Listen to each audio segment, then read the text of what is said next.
আজকে আমরা একটু জড়তার ভ্রামক নিয়ে আলোচনা করব। জড়তার ভ্রামক ব্যাপারটা কি আগে একটু ফিল করে নেওয়া ভালো আমাদের জন্য। সেটা হলো আমরা জানি যে কোনো বস্তুর গতীয় অবস্থার পরিবর্তনে যে বাধা দেয় তাকে আমরা জড়তা বলি, বা কোনো বস্তুর উপর প্রযুক্ত বলকে বস্তুর যে বৈশিষ্ট্য বাধা দেয় তাকে আমরা জড়তা বলি। এটা রৈখিকের ক্ষেত্রে একটা বস্তু ঘুরছে, তার ঘূর্ণন গতির পরিবর্তনে ওই পথে যে বৈশিষ্ট্য বাধা দেয় বা ঘূর্ণন বল বা ভ্রামক বল প্রয়োগ করলে বা টর্ক প্রয়োগ করলে, টর্ক হচ্ছে বল ইন্টু লম্ব দূরত্ব, ঘূর্ণনের ক্ষেত্রে টর্ক ব্যবহার করি আমরা, ঠিক বলের নিয়ে আচরণ করে, ওগুলো নিয়ে আমরা পরে কথা বলবো। তো যাই হোক, এই টর্ককে কে বাধা দেয় পথের বা বস্তুটার যে বৈশিষ্ট্য তাকে আমরা বলবো জড়তার ভ্রামক বা ঘূর্ণন জড়তা। আসলে রৈখিকের ক্ষেত্রে যে বৈশিষ্ট্যটা আমরা জড়তা বলি, ঠিক ঘূর্ণনের ক্ষেত্রে সেই বৈশিষ্ট্যটাকে আমরা কিন্তু জড়তার ভ্রামক বলি। আসলে এই ভ্রামক শব্দটা শুনলেই আমার মনে হয় তোমাদের মাথায় একটা জিনিস ভেসে ওঠা উচিত, যে ঘূর্ণন। যেখানে ভ্রামক শব্দ আছে ঠিক সেখানে একটা ঘূর্ণন ঘূর্ণন গন্ধ অনুভব করতে হবে, এটাই হলো মূল কথা, তাহলেই বুঝে যাবে। এখন প্রশ্ন হলো, আমরা তো ভরকে এম দিয়ে প্রকাশ করি, এখন জড়তার ভ্রামকটা কিরকম বা রাশিটা কিরকম দাঁড়াবে এটা একটু দেখা দরকার। এখন আসি আগে একটা সাধারণ কথা। আচ্ছা, আমি একটা এক্সাম্পল নিই। ধরো এই একটা স্কেল এখানে এই অবস্থায় আছে, ধরো এই অবস্থায় আছে স্কেলটা, ধরলাম, দাগ দিয়ে দিলাম ইনিশিয়াল অবস্থা এটা। আমি এটাকে এই বিন্দুর সাপেক্ষে ঘুরালাম, ওকে, ঘুরে গেল, এবং আমি বলতে পারি যে এখানে সে থিটা কোণ উৎপন্ন করলো। আচ্ছা, এখানে আমি যেখানে দাগ দিয়েছি আমি এটাও সেখানে দাগ দিয়ে দিই, তাহলে একটু থাক। আমার একটা বস্তু এখান থেকে এখানে ঘুরিয়ে নিয়ে গেলাম। এই যে স্কেলটা এখানে ছিল, এই স্কেলটা প্রতিটা বিন্দু এখানে এসছে, যেটা আগে এখানে ছিল ঠিক থিটা কোণ ঘোরার আগে। থিটা কোণে সমস্ত বস্তুর সমস্ত ভরগুলো কিন্তু একসাথে কৌণিক সরণ ঘটে গেছে। কিন্তু আমি যদি এখান থেকে আদি অবস্থান থেকে শেষ অবস্থান যোগ করি, তাহলে আমার এই বস্তুটা, সরি, আমার এই বস্তুটা, এই মাথাটা, এই বিন্দুটা এখানে গেছে।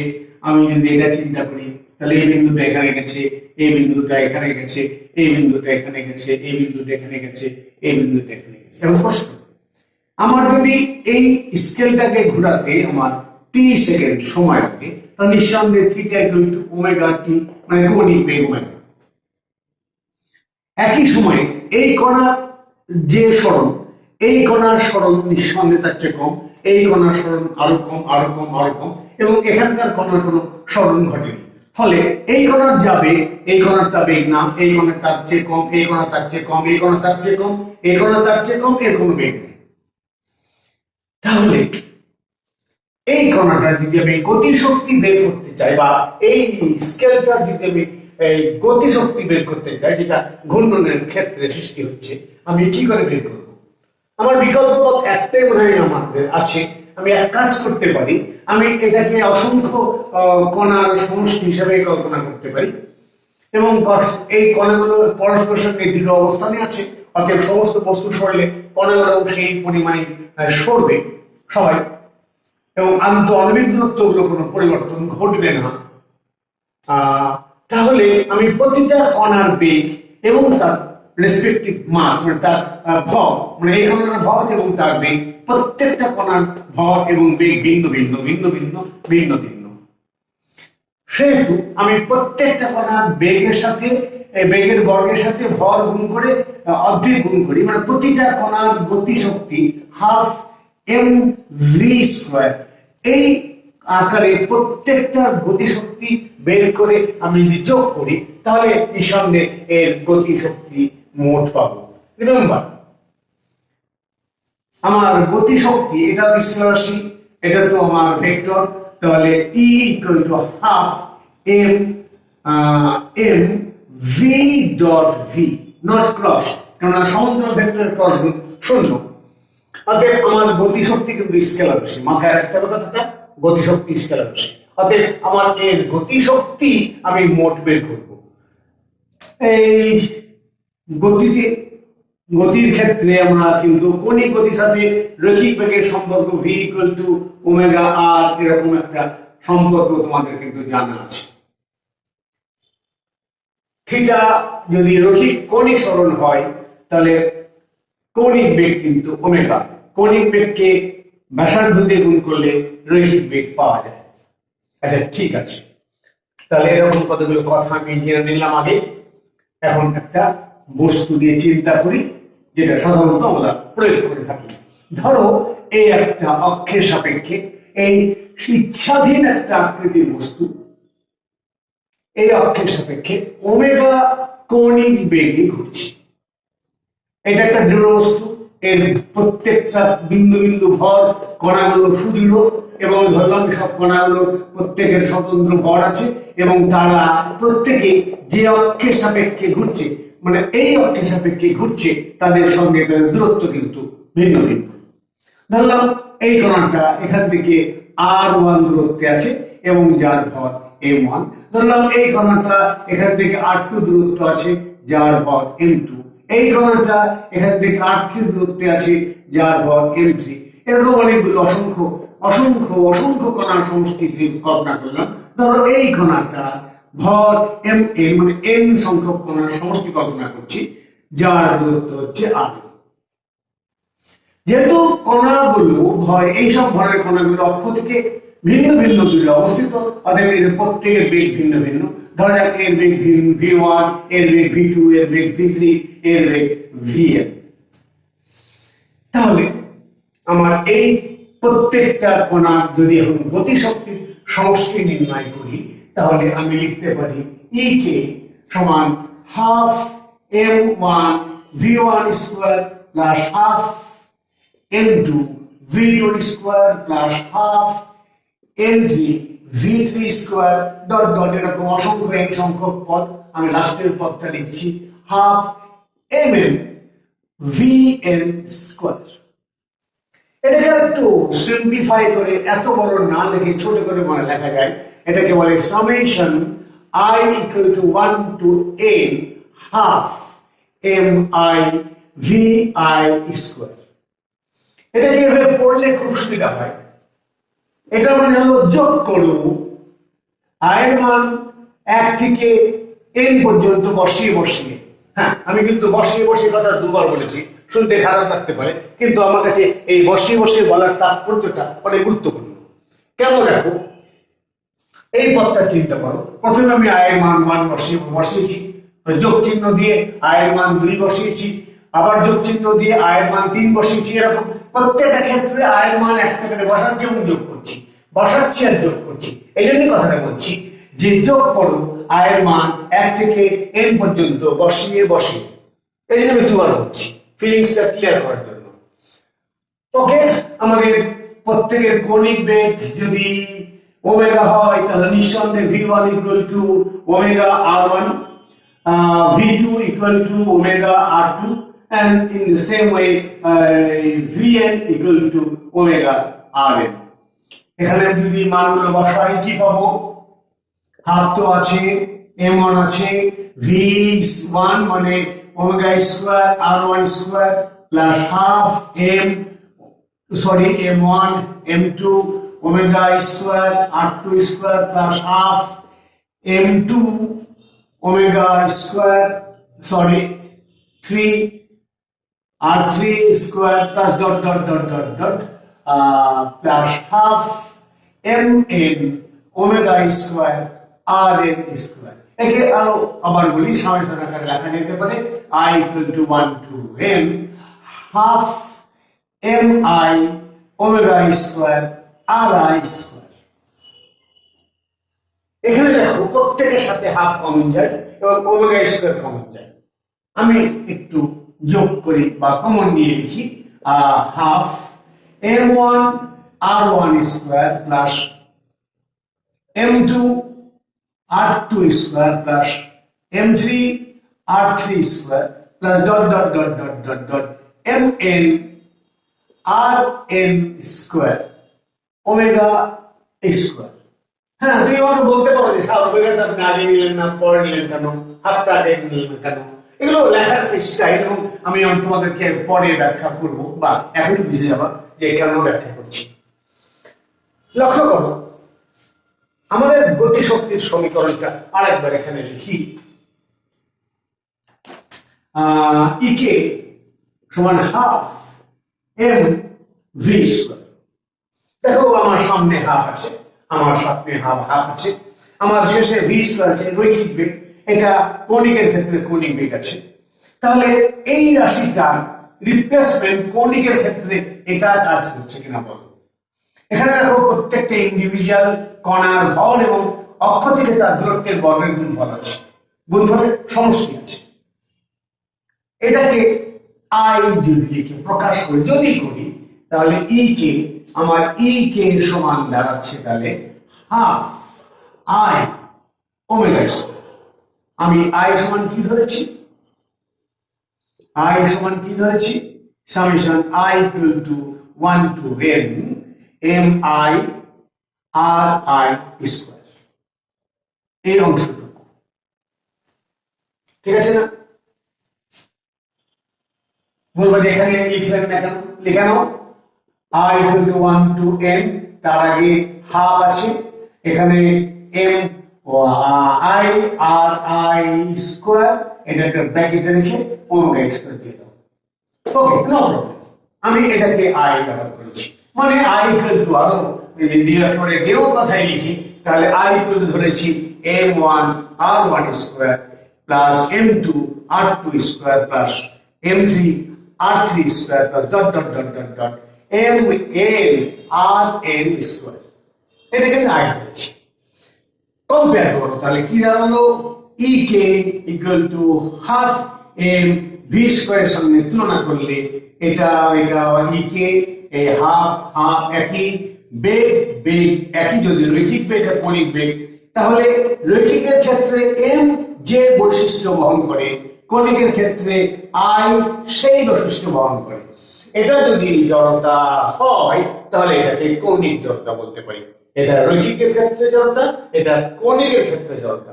কৌণিকের জড়তাকে জড়তার ভ্রামক বলে। আমি বারবার বলেছি, যেখানে ঘূর্ণন ঘূর্ণন গন্ধ, সেখানে ভ্রামক ভ্রামক শব্দ। অর্থাৎ এটা জড়তা, এটা জড়তার ভ্রামক। আরেকটু মজা, এখানে একটু আসো, যদি v ইকুয়াল টু 1 হয়, তাহলে E K equal to half M by M equal to twice E K. এর অর্থ দাঁড়াচ্ছে যে একক বেগে ঘূর্ণনশীল কোন বস্তুর ভর তার গতিশক্তির অর্ধেক।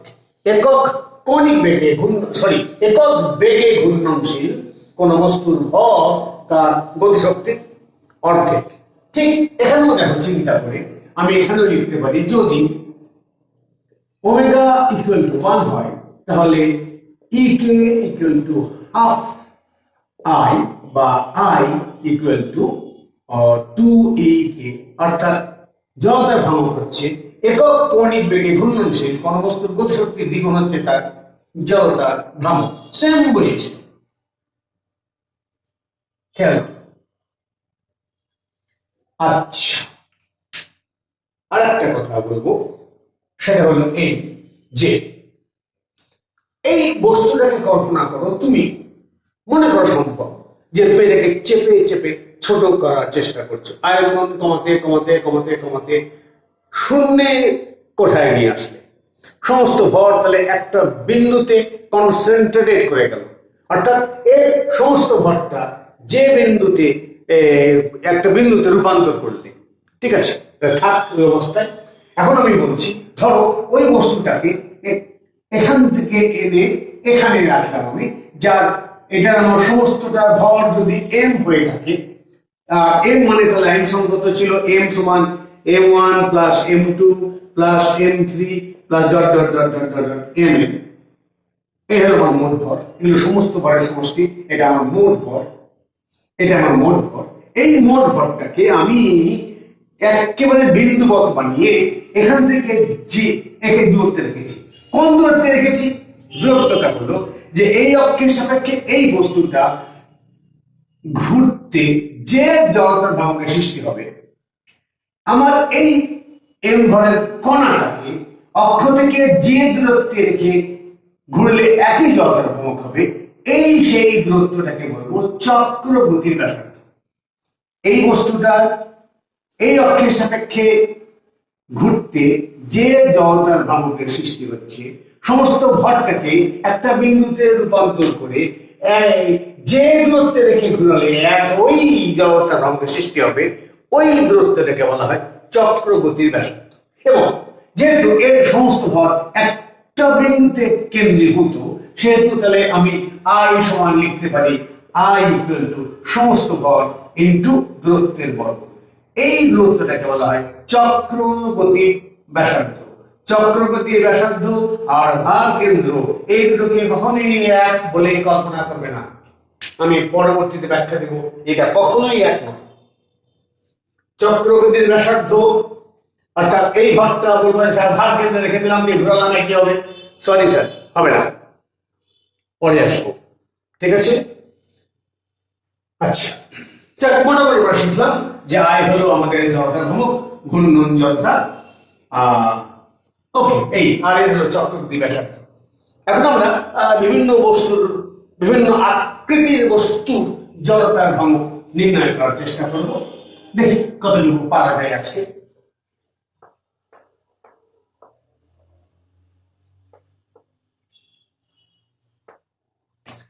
ধরো একটা পাত,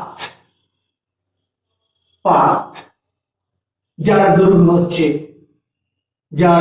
হচ্ছে এল। আমার দৈর্ঘ্য হলেই চলবে। এটা তার ভার কেন্দ্র।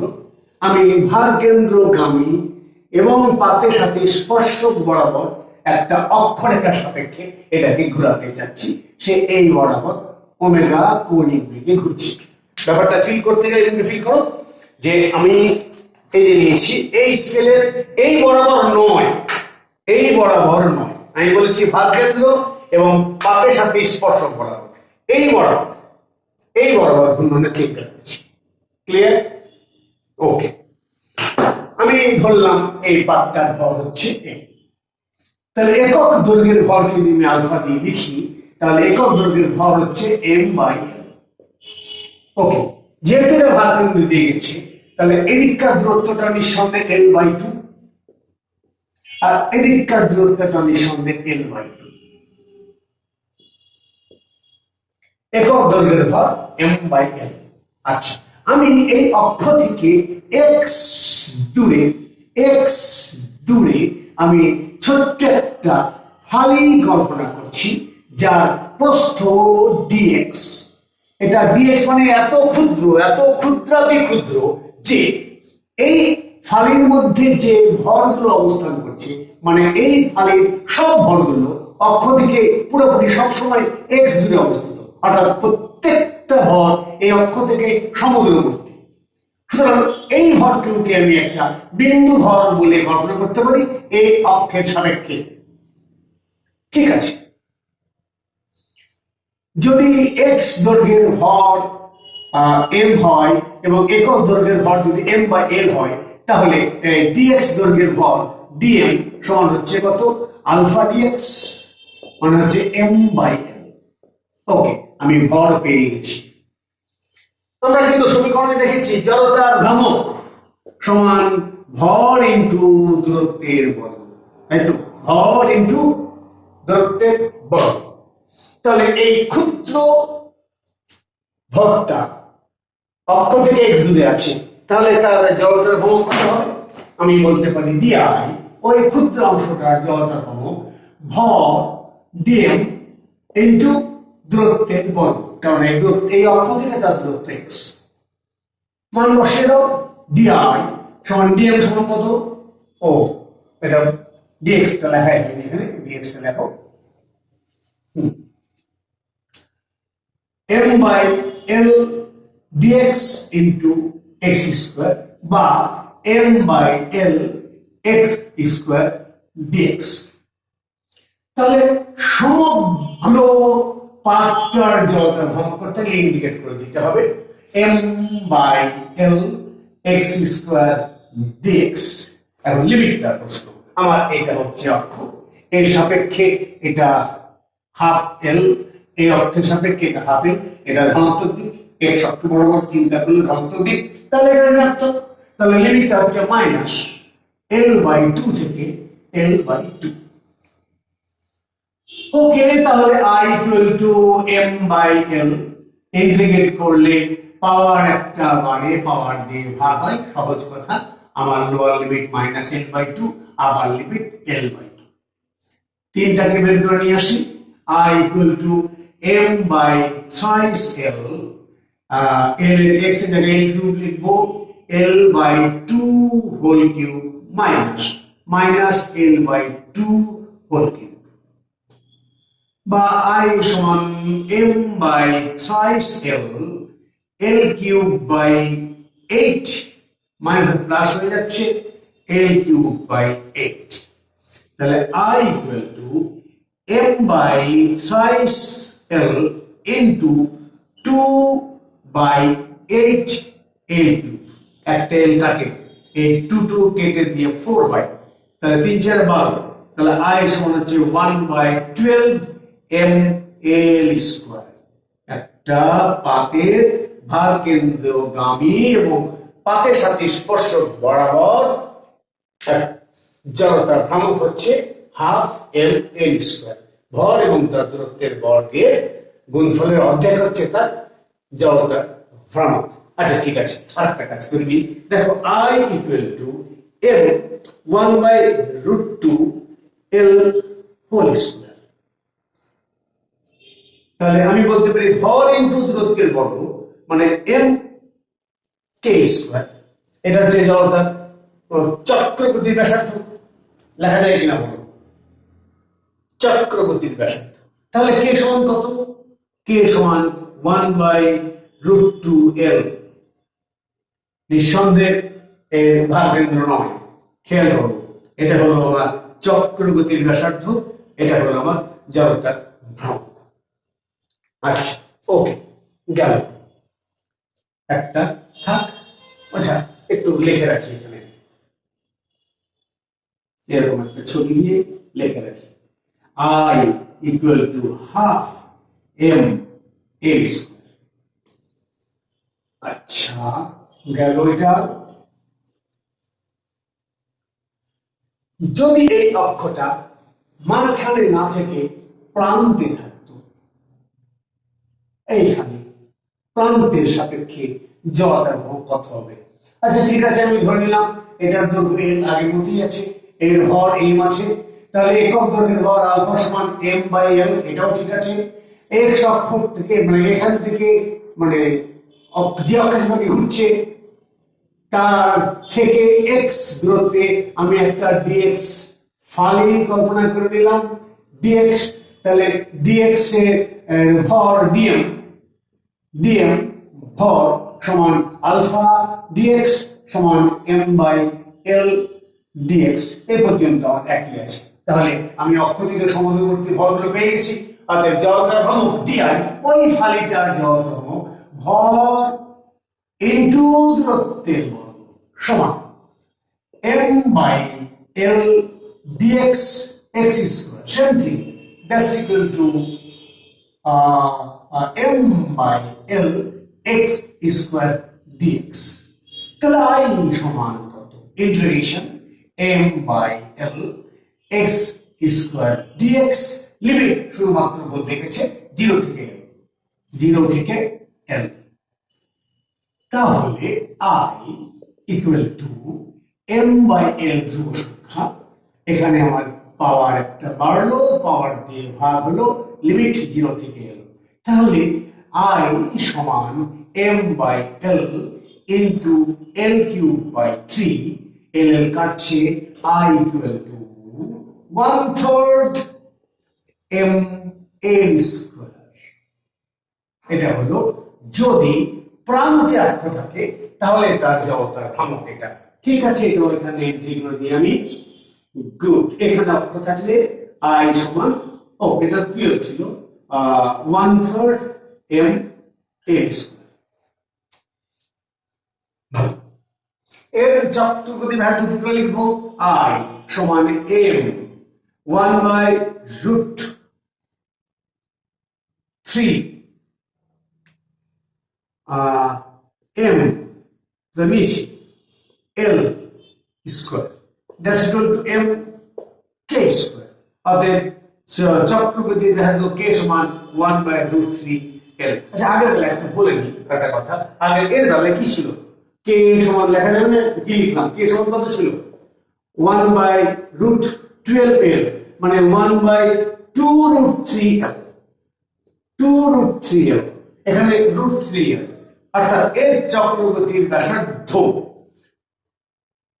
একটা এর তুলনায় অর্ধেক, যার প্রান্তে তার চক্রগতি ভ্যালু 1/√3l, আর এর চক্রগতি ভ্যালু 1/2√3l, অর্থাৎ চক্রগতি ভ্যালু অর্ধেক হয়ে গেছে যখন অক্ষটার মাঝখানে আছে, আর যখন প্রান্তে আছে তখন যার তার তুলনায় অর্ধেক হয়ে গেছে। এটা একটু মাথায় রাখতে হবে। ওকে, আমার আর একটা প্রশ্ন আছে। প্রশ্নটা হলো এইরকম যে আমি যদি এটা জানি তাহলে এটাকে আমাদের বের করতে হলো কেন? আচ্ছা আচ্ছা, এক কাজ করা যাক। আমি মনে করলাম যে আমার এইটা হলো আমার পাত, যার দৈর্ঘ্য হলো l এবং যার ভর হলো m, তাহলে তার একক দৈর্ঘ্যের ভর হচ্ছে আলফা সমান m/l। এই পর্যন্ত থাক। আচ্ছা আচ্ছা, তাও দরকার নেই, আমার এই অক্ষটা আমি চিন্তা করি। আমি নিঃসন্দেহে বলতে পারি যে এটুকুর দৈর্ঘ্য l/2, এটুকুর ভর হচ্ছে m/2, এটুকুর দৈর্ঘ্য হচ্ছে l/2, এটুকুর ভর হচ্ছে m/2। আমি বলতে পারি এইটা সাপেক্ষে এই একটা অংশ যার দৈর্ঘ্য m/2, ভর m/2, আর এর সাপেক্ষে এই আরেকটা অংশ যার ভর m/2, দৈর্ঘ্য m/2, দুটো পাতকে জোড়া লাগানো হয়েছে। তাই তো মাঝখান দিয়ে হয়ে গেল একটা পাতের মাঝখান দিয়ে করা, বা এই হাফ ঘটনাটা যোগ করে দেওয়া হলো। এখন এটা এদিক দিয়ে ঘুরছে, ঘুরলে এর পাত যদি ওদিকে যায়, এই দিকে আসছে, তাহলে দুটো কিন্তু একই ডিরেকশনে ঘুরছে। যাবে একই ডিরেকশন হোক আর না হোক, যেহেতু জড়তার ফল, আচ্ছা আর একটা বলা হয়নি, I equal to m/r² সমান m/r dot r, not cross. অতএব m/r², আবার r ক্রস r হলে সমান্তরাল রেখা, সমান্তরাল দূরত্ব, সমান্তরাল যে ক্রস গুণগুলো 0 হয়ে যায়, যেহেতু জড়তা ভ্রমণের মান আছে, অতএব এটা একটা স্কেলার রাশি। অতএব কোন দিক দিয়ে ঘুরলো না ঘুরলো বোধশক্তি যেমন সেটা নিয়ে চিন্তা ভাবনা করে না, বা দৃষ্টিশক্তি সেটা নিয়ে চিন্তা ভাবনা করে না, যাক বোধশক্তি সেটা নিয়ে চিন্তা ভাবনা করে না, ঠিক তেমনি এখানে অংশের চিন্তা নেই। এক কাজ করি, আমি এই অংশের জড়তা হোক বের করি, আর এই অংশের জড়তা হোক বের করি। দেখি না কপালে কি আছে। আমার এটা হলো ফর্মুলা, ধরলাম এটার জড়তা হোক I1 সমান ভর 1/3 ভর m/2 আর দৈর্ঘ্যের বর্গ বা l/2 হোল স্কয়ার সমান কত হচ্ছে? I1 সমান 2 × 4, 4 × 4, 4 × 2 = 8, 8 = 24, 1/24 m/l²। এর জড়তা হবে I2 সমান 1/4 m/2 l/2 হোল স্কয়ার, একই মান। অতএব I2 সমান 1/24 m/l²। সমগ্র পাতের জড়তা ভ্রমক সাধারণ একেবারে বীজগণিতিক যোগফল 1 + 2 I1 + I2 = 1/24 m/l² plus 1/24 m/l² equal to 1/12 m/l²। সেটাই পেয়েছি। অতএব এটা নিয়ে চিন্তা করতে হবে না। নট অনলি দ্যাট, এখন তুমি ইচ্ছা করলে যে কোনো অংশে বিভাগ বিভক্ত হয়ে আছে। ধরলাম এটা একটু গোটাটাই এল, একটু 1/4 অফ এল, এটা হচ্ছে হাফ অফ এল, এটার ভর হচ্ছে সরি হাফ না, কত এটা কত 3/4 এল, এটুকুর ভর তাহলে 3/4 এল, এটুকু ভর তাহলে 1/4 এল, টোটাল ভর এল। তাহলে এই অক্ষের সাপেক্ষে যার পাতের দৈর্ঘ্য হচ্ছে এল, যার 1/4 তার অক্ষ আছে, যত কত হবে, সেম টেকনিক বের করে ফেলো। I1 এই অংশটা 1/3, ভর 3m/4, দৈর্ঘ্য 3/4 l স্কয়ার সমান কত, এই 3 কেটে গেল, 4×4 = 64। ওকে, 1/64 m l স্কয়ার। এই অংশের ডেল্টা ফর্ম কত, I2 1/3, ভর 1/4m, দৈর্ঘ্য 1/4 l স্কয়ার সমান 4×16, 3×64, 1/3 × 64 m l স্কয়ার। তাহলে I সমান কত, I1 প্লাস I2 সমান 1/64 m l স্কয়ার প্লাস 1/3 × 64, ঠিক আছে, 4×16 এটা ঠিক আছে, 3 × 64 m l স্কয়ার সমান 1/64 m l square into 1 plus 1/3, that's equal 3×4 সমান 4/3 into 1/64 m l square equal to 4×16 তাহলে 1/48 m l স্কয়ার। পেয়ে গেছি হাতে I সমান 1/48 m l স্কয়ার। টেকনিকটা মাথায় রাখো, অক্ষর যেখানেই থাক না কেন আমি যে অনুপাতে ভাগ করবো তার যথাক্রম পেয়ে যাবো। ডোন্ট থিংক, দাঁড়া যাওয়ার কিচ্ছু নেই, ঠিক আছে? ওকে,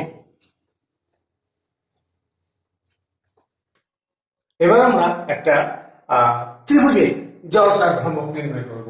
ধরো এই একটা অক্ষ, এই অক্ষের সাপেক্ষে এই একটা ত্রিভুজ পাত, এবং ধরা যাক এর ভূমির দৈর্ঘ্য হচ্ছে a, ধরা যাক এর উচ্চতা হচ্ছে h, এবং এর ভর হচ্ছে m।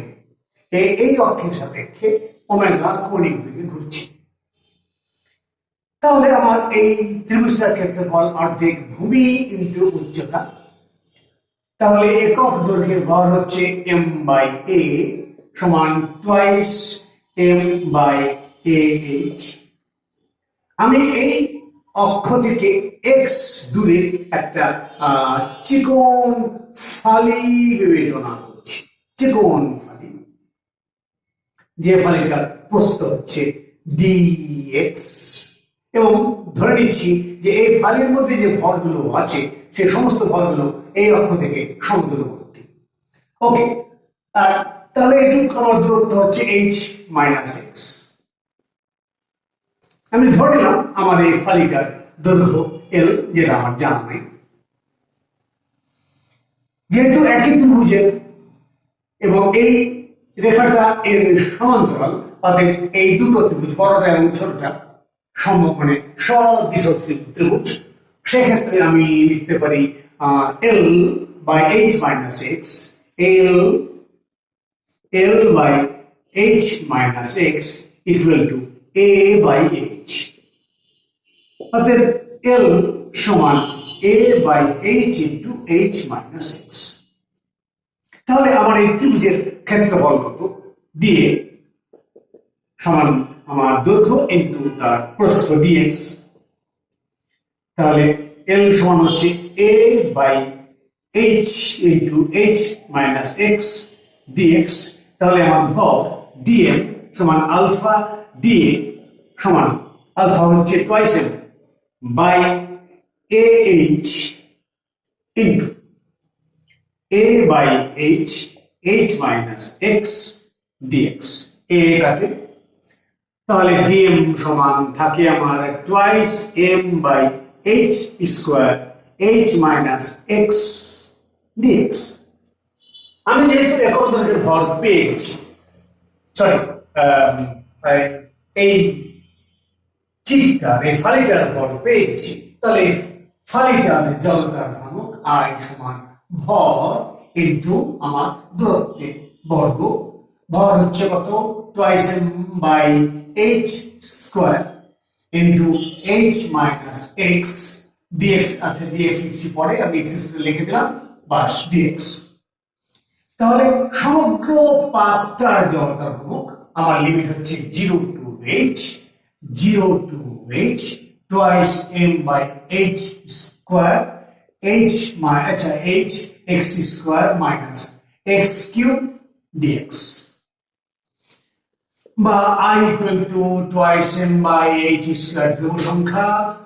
এখানে আমার এইচ থাকছে এক্স কিউব মানে এক্স কিউব বাই 3, আমার এটা হচ্ছে 0 to h minus X to the power 4 by 4, এটুকু লিমিট হচ্ছে আমার 0 to h সমান twice M by H square. আচ্ছা, জিরোটার মান বসাবো না, 0 মানে 0, তাহলে h কিউব ইন্টু h মানে h to the power 4 by 3 minus h to the power 4 by 4, h to the power 4 common যায়, এখানে h স্কয়ার আছে, তাহলে h স্কয়ার থাকছে সমান twice m h square into আমার লসাগু হচ্ছে 3 4 12 4 মাইনাস 3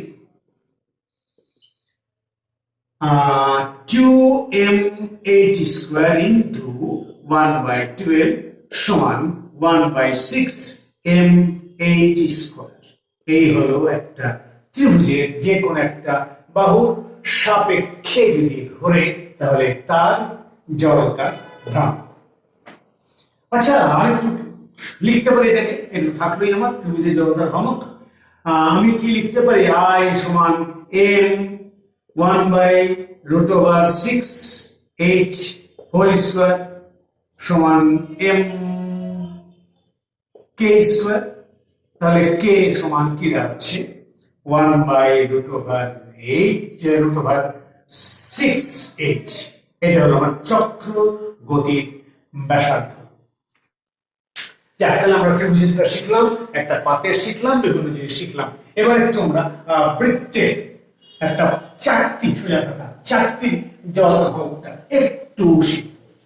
আচ্ছা, তার আগে আমরা বলে দিই একটা কথা, যে আমরা ত্রিভুজের ক্ষেত্রে একটা জিনিস নিয়েছিলাম, যেহেতু এটা রৈখিক ছিল, ফলে আমি এই ভরটা গুণফলে বের করেছিলাম। দেখো আমার কি ছিল বলো? আমার l by h minus x equal to a by h। তাহলে l সমান ছিল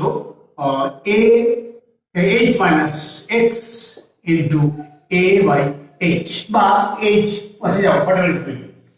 আমি দেখো আমার এলটা রিপ্লেস করে ফেলেছি এবং আমার ভর ছিল আলফা ছিল কত? Twice M by A H. তাহলে আমার এটা ক্ষেত্রফল ছিল কত? ডিএ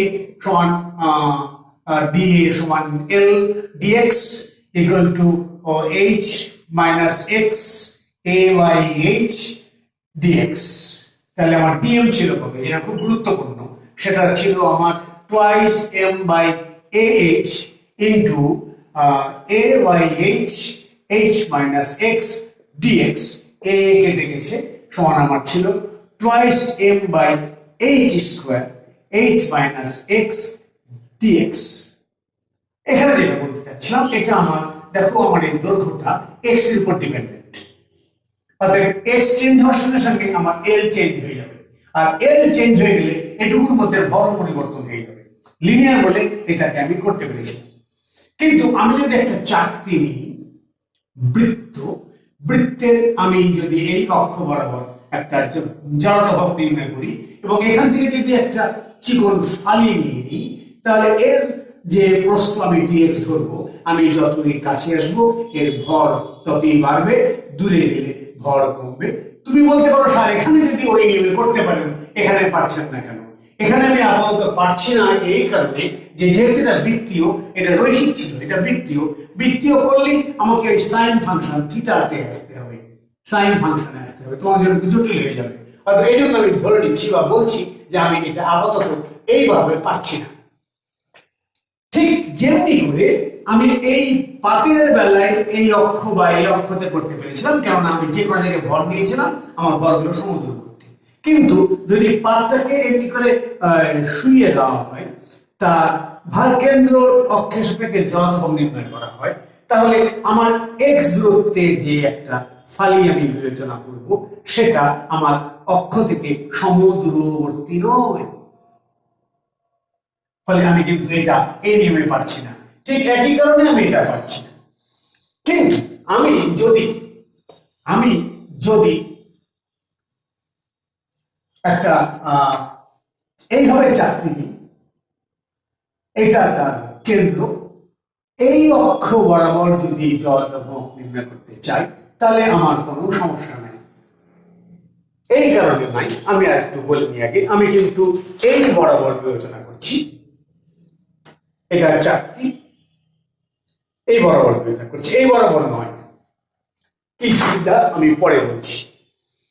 ধরা যাক চাকতিটার ব্যাসার্ধ হচ্ছে আর, চাকতিটার ভর হচ্ছে এম। তাহলে চাকতিটার ক্ষেত্রফল কত? Pi R square. তাহলে একক ক্ষেত্রফলের ভর কত? M by pi R square.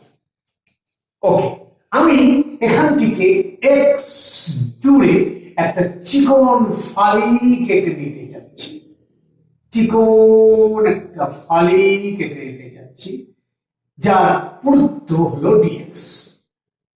লক্ষ্য করো, আমার এই ফালিটা অক্ষ থেকে সবসময় সমদূরবর্তী, অর্থাৎ এখানকার বিদ্যমান সকল ভরগুলো অক্ষ থেকে সমদূরবর্তী, এটা নিয়ে কোনো সমস্যা হবে না।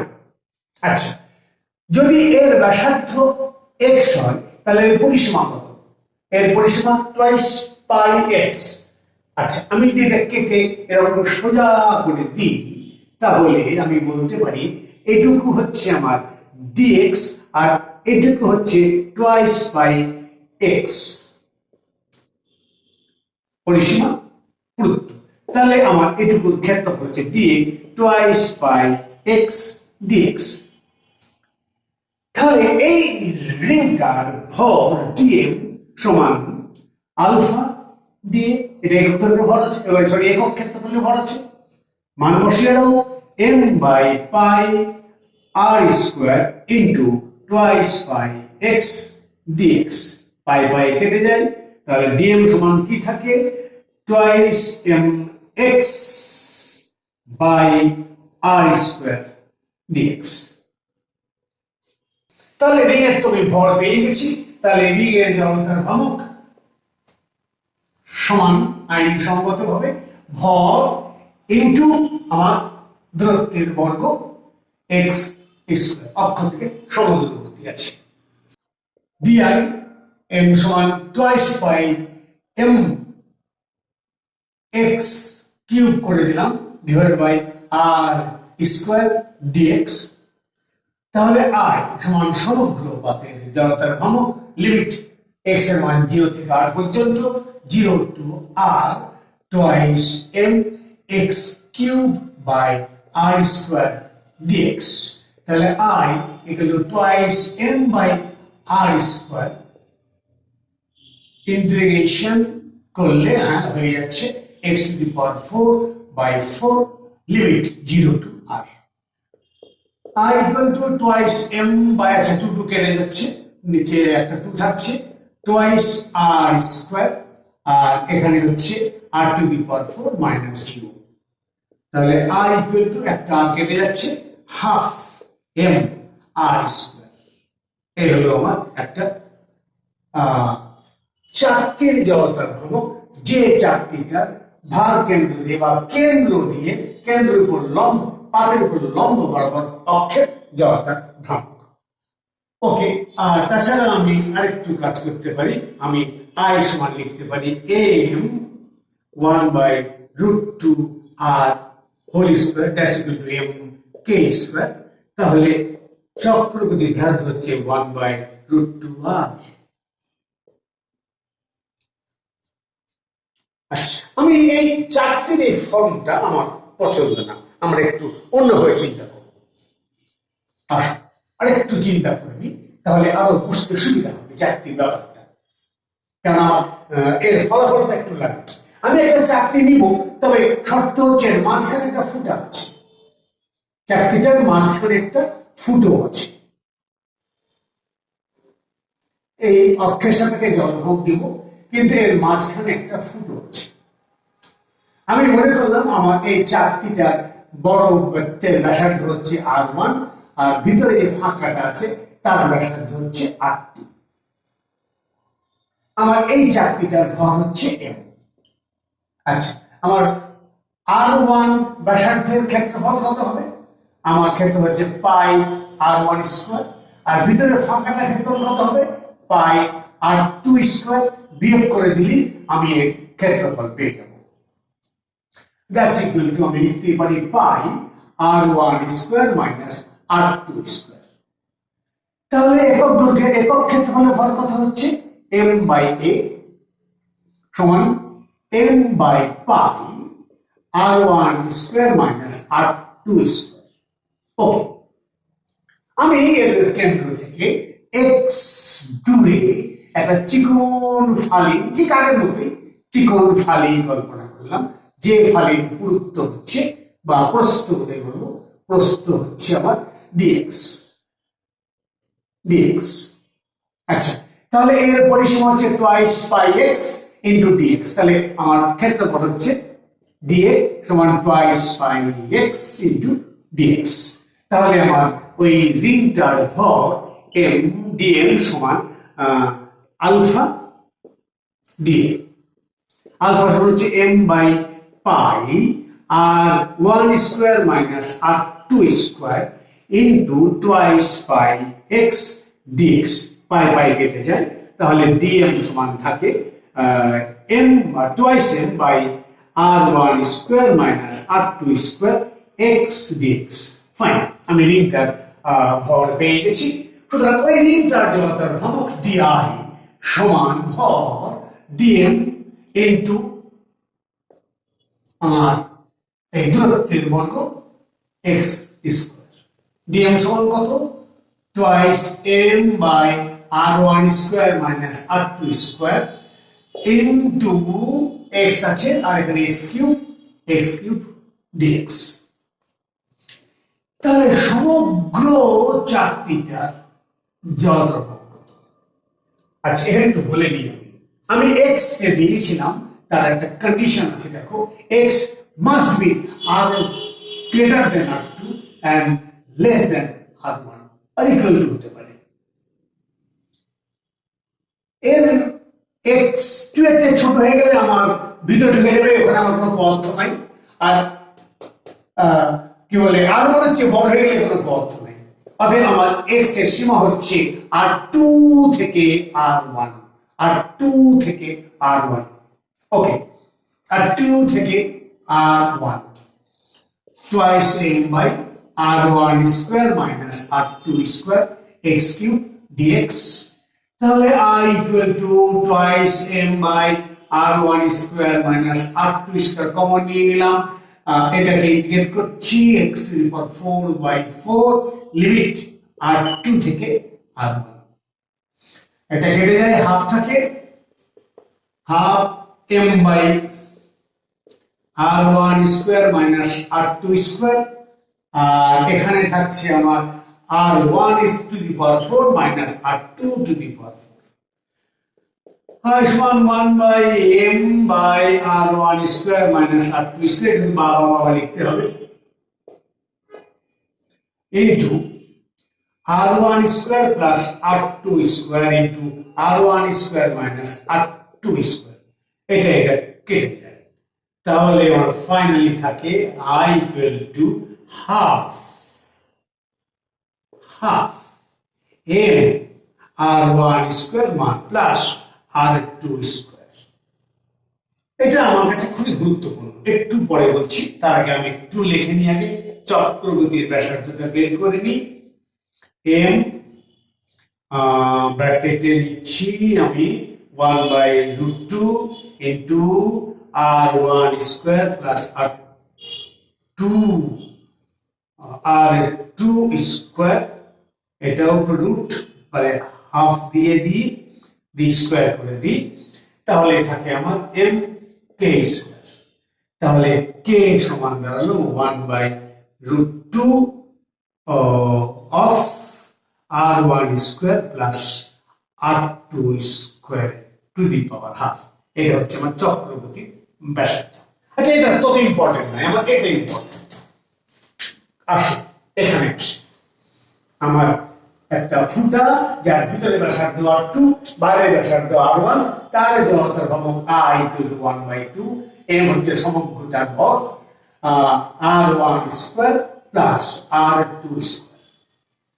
যদি এক নম্বর, যদি ছিদ্র না থাকতো, অর্থাৎ r2 = 0 হতো, তাহলে আমার গোটা পাঁচটাই হয়ে যেত ভরাট বা নিরেট, অর্থাৎ সেক্ষেত্রে আমার r1 = r হতো।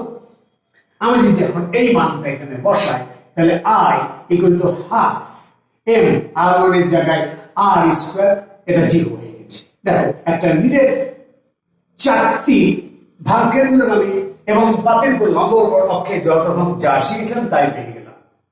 কিন্তু এবার 2 নম্বর পয়েন্ট, খুবই গুরুত্বপূর্ণ কথা।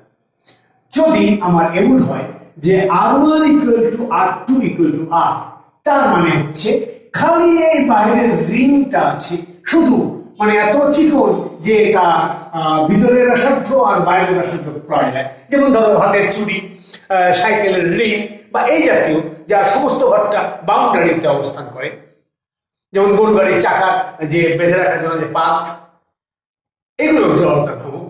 সেক্ষেত্রে দেখো কি অবস্থা, মাঝখানে গোটাই ফাঁকা, খালি এই রিংটা আছে, এইটা আছে, এর জড়তার ভ্রামক দেখো কত হবে। তাহলে I = 1/2 m r square plus r square, r1 = r, r2 = r। তাহলে I সমান দাঁড়ালো হাফ 2 কেটে গেল m r স্কোয়ার।